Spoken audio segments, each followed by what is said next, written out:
Assalamualaikum warahmatullahi wabarakatuh. Kami dari kelompok 7 yang beranggotakan Sonia Dea NIM 1961316 dan Maharani Putri Sobari NIM 1961250. Di sini kami akan mempresentasikan tentang tujuan jangka panjang, jenis-jenis strategi perusahaan, strategi integritas, dan strategi intensif untuk memenuhi tugas evaluasi akhir semester dengan mata kuliah Manajemen Strategi dengan dosen pengampu Bu Ratna Dwi Jayanti SEMM STIE PGRI Dewantara Jombang. Pengertian tujuan jangka panjang. Tujuan jangka panjang adalah sasaran jangka panjang yang ditentukan oleh hasil akhir spesifik yang ingin dicapai sebuah organisasi dengan melakukan misi. Jangka panjang berarti lebih dari 1 tahun. Tujuan jangka panjang mempresentasikan hasil yang diharapkan dalam mengikuti strategi tertentu. Strategi mempresentasikan tindakan yang diambil untuk memenuhi tujuan jangka panjang. Sifat tujuan jangka panjang. Sifat tujuan jangka panjang sebaiknya kuantitatif, dapat diukur, realistis, dapat dimengerti, menantang, hierarki, dapat diraih, dan selaras antar unit organisasi. Setiap tujuan harus dikaitkan dengan kerangka waktu. Tujuan secara umum dinyatakan dalam istilah seperti pertumbuhan aset, pertumbuhan penjualan, profitabilitas, pangsa pasar, derajat dan sifat diversifikasi, derajat dan sifat integrasi vertikal, laba per lembar saham, dan pertanggungjawaban sosial. Tujuan yang ditetapkan secara jelas menawarkan banyak keuntungan. Tujuan tersebut memberikan arahan dengan mengungkapkan harapan, memungkinkan sinergi, membantu dalam evaluasi dengan menyajikan standar, menentukan atau menetapkan prioritas, mengurangi ketidakpastian, meminimalkan konflik, menstimulasi usaha, membantu dalam alokasi sumber daya, membantu dalam mendesain pekerjaan, dan memberikan dasar untuk membuat keputusan yang konsisten. Tujuan jangka panjang yang dibutuhkan.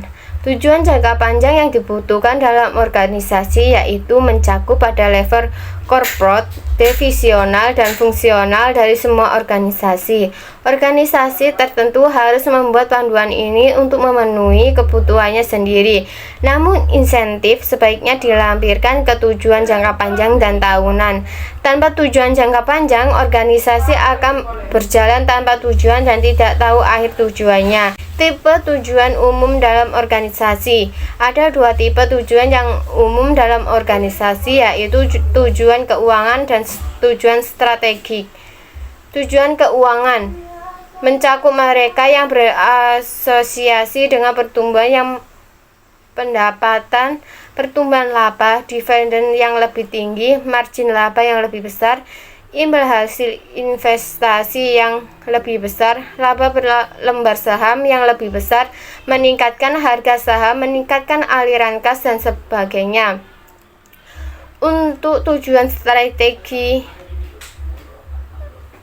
mencakup hal-hal seperti pangsa pasar yang lebih besar, pengiriman tepat waktu dan lebih cepat daripada pesaing, waktu desain yang lebih pendek daripada pesaing, biaya yang lebih rendah daripada pesaing, kualitas produk yang lebih tinggi daripada pesaing, lingkup geografis yang lebih luas daripada pesaing, meraih kepemimpinan teknologi secara konsisten, mendapatkan produk yang baru atau yang meningkat untuk pasar di depan pesaing, dan sebagainya.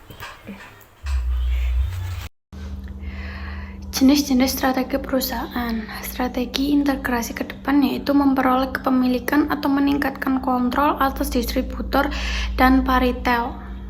Strategi integrasi ke belakang yaitu mencari kepemilikan atau meningkatkan kontrol atas pemasok perusahaan. Strategi integrasi horizontal yaitu mencari kepemilikan atau meningkatkan kontrol ke pesaing. Strategi penetrasi pasar yaitu mencari pembagian pasar yang meningkatkan untuk produksi atau jasa saat ini lewat usaha pemasaran yang lebih hebat. Strategi pengembangan pasar yaitu memperkenalkan produk atau jasa baru ke area geografis yang baru. Strategi pengembangan produk yaitu mencari penjualan yang meningkat untuk meningkatkan produk atau jasa saat ini atau mengembangkan yang baru. Strategi diversifikasi terkait yaitu menambahkan produk atau jasa yang baru namun tetap terkait. Strategi diversifikasi tidak terkait yaitu menambahkan produk atau jasa yang baru namun tidak terkait. Strategi pengurangan yaitu pengelompokan lewat pengurangan biaya dan aset untuk mengembalikan penurunan penjualan dan laba.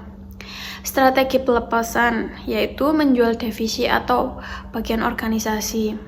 Strategi likuidasi yaitu menjual aset perusahaan atas nilai nyata mereka. Integration strategis. Strategi integrasi dibagi menjadi 3 jenis yaitu forward integration. Strategi ini adalah strategi yang dilakukan perusahaan dengan membeli atau menguasai perusahaan yang lebih dekat dengan konsumen atau yang berhubungan langsung dengan konsumen. Backward integration. Strategi ini adalah strategi yang dilakukan perusahaan dengan membeli atau menguasai supplier atau pemasok. Hal ini dilakukan untuk menghindari kekurangan suplai bahan baku perusahaan pemasok terlalu mahal untuk tidak dapat memenuhi kebutuhan perusahaan. Langkah ini merupakan upaya untuk mengamankan jalur pasokan terhadap kebutuhan dalam rangka proses produksinya. Horizontal integration. Strategi ini dilakukan dalam bentuk membeli atau meningkatkan kontrol terhadap perusahaan pesaing. Yang bisa didapat dari strategi ini adalah memperbesar pangsa pasar potensi perusahaan, meningkatkan penjualan dan pembesar ukuran perusahaan. Caranya dapat diakuisisi, merger atau penggabungan dan pengembalian perusahaan yang menjadi pesaing. Intensif strategi. Strategi ini disebut strategi intensif karena mensyaratkan berbagai upaya yang intensif untuk meningkatkan posisi kompetitif perusahaan dengan produk yang ada. Market penetration. Strategi ini dilakukan dalam upaya meningkatkan pangsa pasar untuk produk atau layanan yang ada saat ini dalam pasar melalui upaya-upaya pemasaran yang lebih besar. Market development. Strategi ini dilakukan perusahaan sebagai upaya untuk mengenalkan produk atau layanan yang ada kepada wilayah geografis yang baru.